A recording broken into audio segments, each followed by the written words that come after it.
Good morning students. हम बात कर रहे थे मानव के रक्त परिसंचरण तंत्र के बारे में, और रक्त परिसंचरण तंत्र के आज के इस भाग में हम बात करेंगे लसिका तंत्र के बारे में। लसिका तंत्र के बारे में हम बात करेंगे लसिका क्या होती है, उसकी उत्पत्ति कैसे होती है, उसकी प्रकृति क्या होती है और रक्त से वो किस प्रकार से भिन्न होती है। उसके बाद बात करेंगे हम लसिका वाहिनियों के बारे में, लसिका वाहिनियों के कैरेक्टर्स के बारे में और उनके प्रकार के बारे में, और अंत में हम बात करेंगे लसिका पर्वों के बारे में। तो लसिका तंत्र के बारे में बात करें तो हमारे शरीर में सर्कुलेटरी सिस्टम पाया जाता है। ये सर्कुलेटरी सिस्टम हमारे ब्लड को पूरे शरीर में रोटेट करता है। इस ब्लड सर्कुलेटरी सिस्टम के साथ साथ हमारे शरीर में एक और सर्कुलेटरी सिस्टम पाया जाता है जो कहलाता है लिम्फेटिक सिस्टम। इस लिम्फेटिक सिस्टम के अंदर लिम्फ बहता है। ये लिम्फ क्या होता है इसे समझते हैं।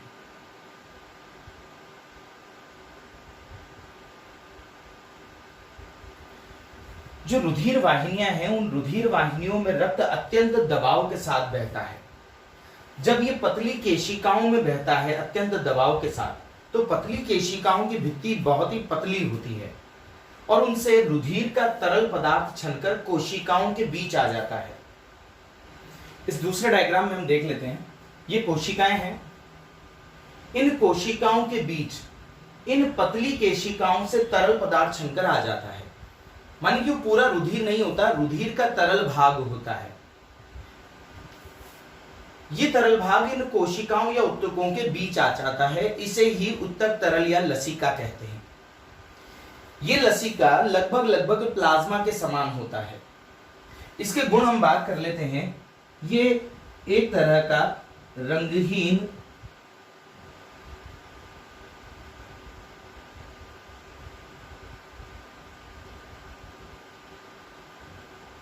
अल्प पारदर्शी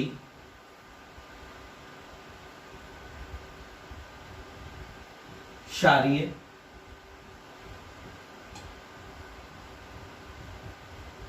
संवहन ऊतक है या संवहन तरल कह सकते हैं। तो ये विशिष्ट गुण होते हैं। हमने एक बात और कही थी कि ये प्लाज्मा की तरह होता है, माने कि रुधिर के तरल भाग की तरह होता है। इसमें रुधिर कणिकाएं जैसे कि थ्रोम्बोप्लास्टिन या हम बात करें प्लेटलेट्स, उसके अलावा जो लाल रुधिर कणिकाएं हैं वो नहीं पाई जाती हैं। इनमें पाई जाती हैं लसिका कोशिकाएं, माने कि श्वेताणु के कुछ भाग पाए जाते हैं, लसिका कोशिकाएं पाई जाती हैं। इसके अलावा जो प्लाज्मा होती है उस प्लाज्मा की तुलना में इसमें ऑक्सीजन और पोषक पदार्थ कम होते हैं। ठीक है, ऑक्सीजन और पोषक पदार्थ कम होते हैं, जबकि उत्सर्जी पदार्थों की मात्रा ज्यादा होती है लसिका में प्लाज्मा की तुलना में। इसके अलावा प्रोटीन, कैल्शियम, फास्फोरस ये कम मात्रा में पाए जाते हैं। प्लाज्मा में इनकी अधिकता होती है। क्लियर? तो एक ही चीज ज्यादा मात्रा में पाई जाती है, वो है उत्सर्जी पदार्थ। हम अन्य डायग्राम में और बात कर लेते हैं।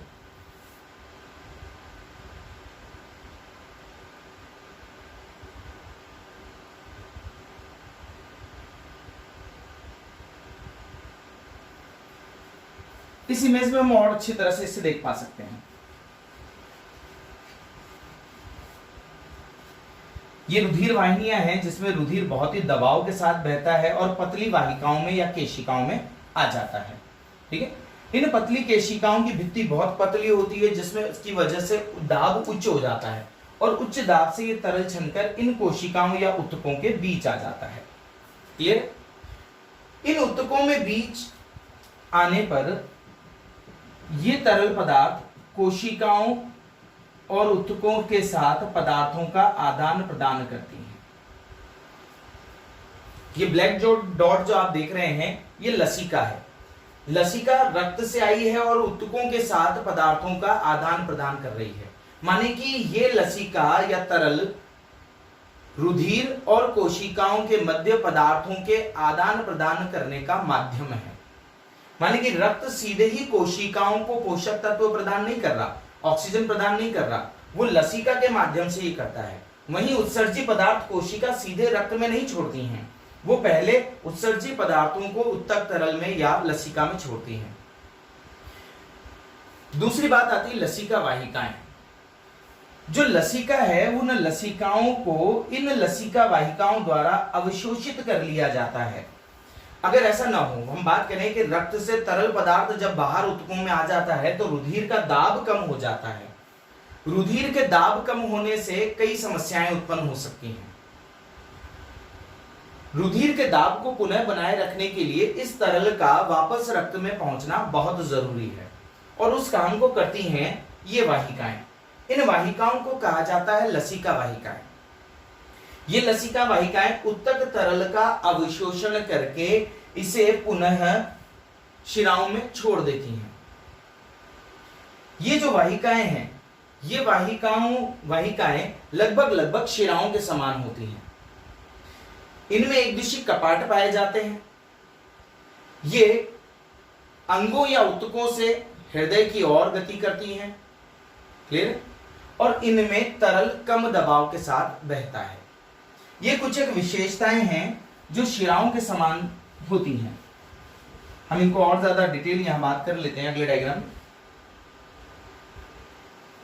ये है वाहिकाएं, लसिका वाहिकाएं, जो तरल को अवशोषित करती हैं। अवशोषित करने के बाद छोटी छोटी वाहिकाएं अवशोषित करने के बाद इसे बड़ी वाहिकाओं में डाल देती हैं। इन बड़ी वाहिकाओं में यहां देख पा रहे हैं वाल्व हो पाए जाते हैं, एक दिशी कपाट जो उत्तक तरल को हृदय की ओर ले जाते हैं लेकिन वापस नहीं लाते। ठीक है, माने कि विपरीत दिशा में प्रवाह से रोकते हैं। अगली इमेज में और बात कर लेते हैं।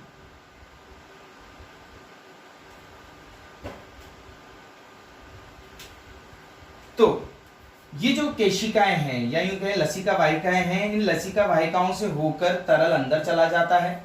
ठीक है, और आगे की तरफ गति कर जाता है। क्लियर? अब बात आती है कि गति में कौन सहायता करता है। इन लसिकाओं वाहिकाओं के आसपास जो पेशियां होती हैं, उन पेशियों में संकुचन के फलस्वरूप इनमें तरल में गति होती है। क्लियर? यहां भी ये कपाट देख ही पा रहे हैं, ये कपाट खुला हुआ है, यहाँ पर ये कपाट बंद है। ठीक है, और तरल इनसी भित्तियों से होकर अंदर प्रवेश कर जाता है। ठीक है, और आगे की तरफ गति करता है। आगे की गति के लिए आसपास की पेशियों का संकुचन जिम्मेदार होता है। इसमें स्वतः किसी प्रकार का कोई संकुचन नहीं होता। जो लसिका वाहिकाएं होती हैं वो मुख्य रूप से दो प्रकार की हैं।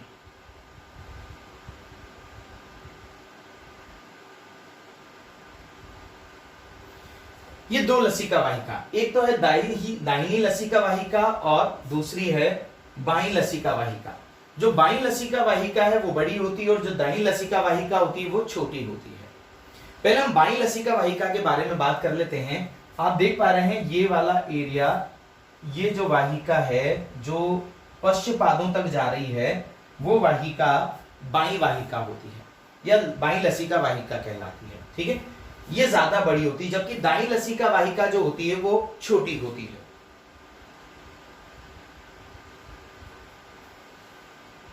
जो दाहिनी लसिका वाहिका है वो सिर के दाहिने भाग, ग्रीवा, वक्षस्थल और अग्रपाद में जाती है।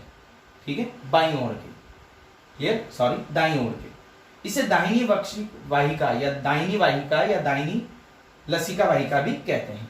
बात करें बाहिनी लसिका वाहिका की तो इसे वक्षी वाहिका भी कहा जाता है और ये शरीर के बाएं भाग में सिर, ग्रीवा, अग्रपाद, वक्षस्थल, उदर भाग के अलावा पश्चपादों में फैली हुई होती हैं। क्लियर? हम इसको एक डिवाइडिंग लाइन से यहां अलग कर सकते हैं।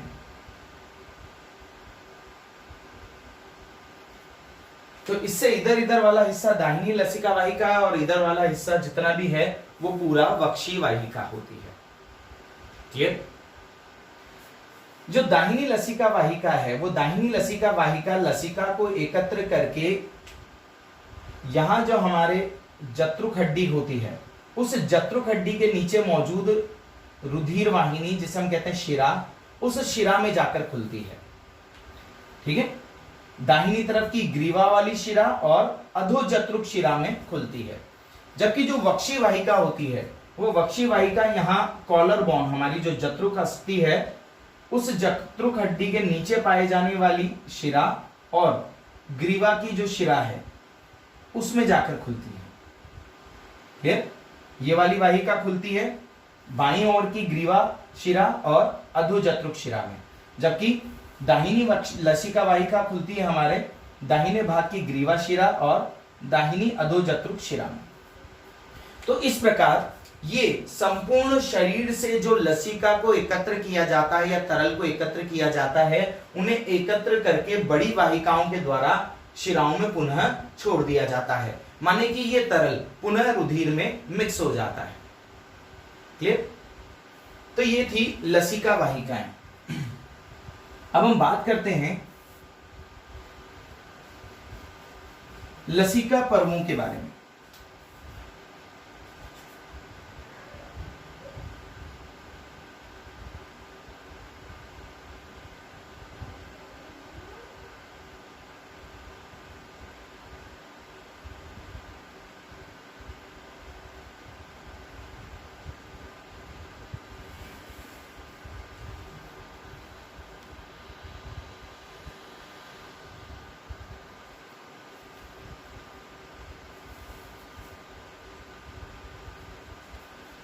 जो लसिका वाहिनियां हैं, लसिका वाहिनियों में जगह जगह पर लसिका गांठें होती हैं।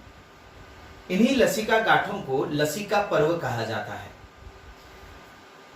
ये लसिका पर्व लसिका केशिकाओं से जुड़ी हुई होती है और इनके अंदर लसिका कोशिकाएं या लसिका कणिकाएं उपस्थित होती हैं।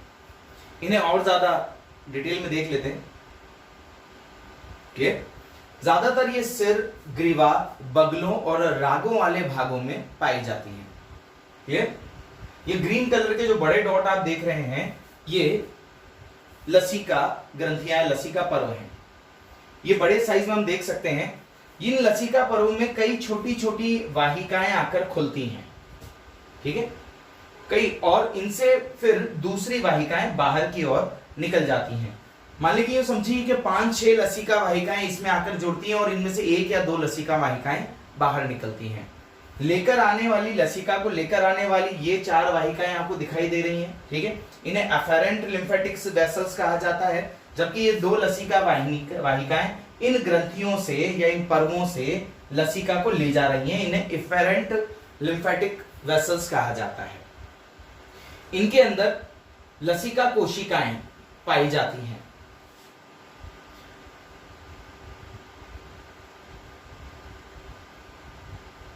हमारे शरीर में जो टॉन्सिल्स होते हैं वो टॉन्सिल्स भी लसिका पर्व ही होते हैं।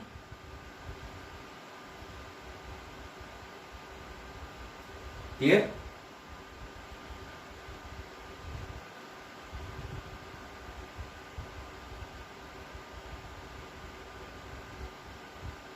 तो ये थे लसिका पर्व।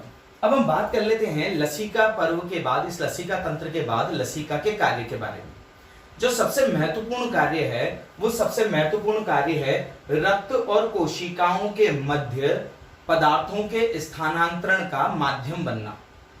माने कि ये लसिका तरल रुधिर से निकलता है और ऑक्सीजन और पोषक पदार्थ कोशिकाओं को दे देता है और बदले में कोशिकाओं से अपशिष्ट पदार्थ और कार्बन डाइऑक्साइड ग्रहण करता है और वापस रुधिर में पहुंचा देता है। जो दूसरा महत्वपूर्ण कार्य है वो दूसरा महत्वपूर्ण कार्य है इसका वसा का अवशोषण करना। हमने बात करी थी लैक्टियल के बारे में, जब आहार तंत्र पढ़ा था हमने, पाचन तंत्र पढ़ा था, तब वहां पर सूक्ष्मांकुर के बारे में हमने पढ़ा था। सूक्ष्मांकुर में रुधिर वाहिकाओं के साथ साथ लसिका वाहिका या लैक्टियल भी थी।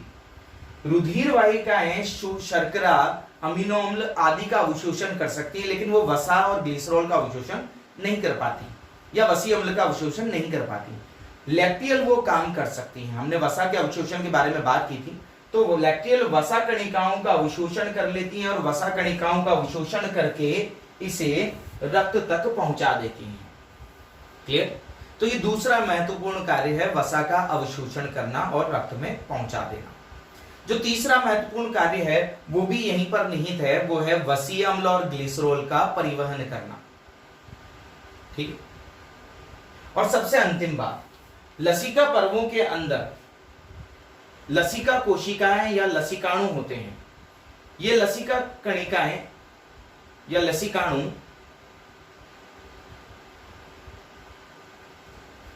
रक्त में आए हानिकारक जीवाणु या कणिकाओं को फंसा लेते हैं और उन्हें उनका भक्षण करते हैं और उन्हें नष्ट कर देते हैं। क्लियर? तो ये चार महत्वपूर्ण कार्य हैं। पहला कार्य है पदार्थों का आदान प्रदान, दूसरा कार्य है वसा और ग्लिसरॉल का अवशोषण, तीसरा कार्य है वसीय अम्ल और ग्लिसरॉल का परिवहन और चौथा कार्य है रोगाणुओं का भक्षण। तो ये था हमारा लसिका तंत्र। आज के लिए इतना ही काफी है।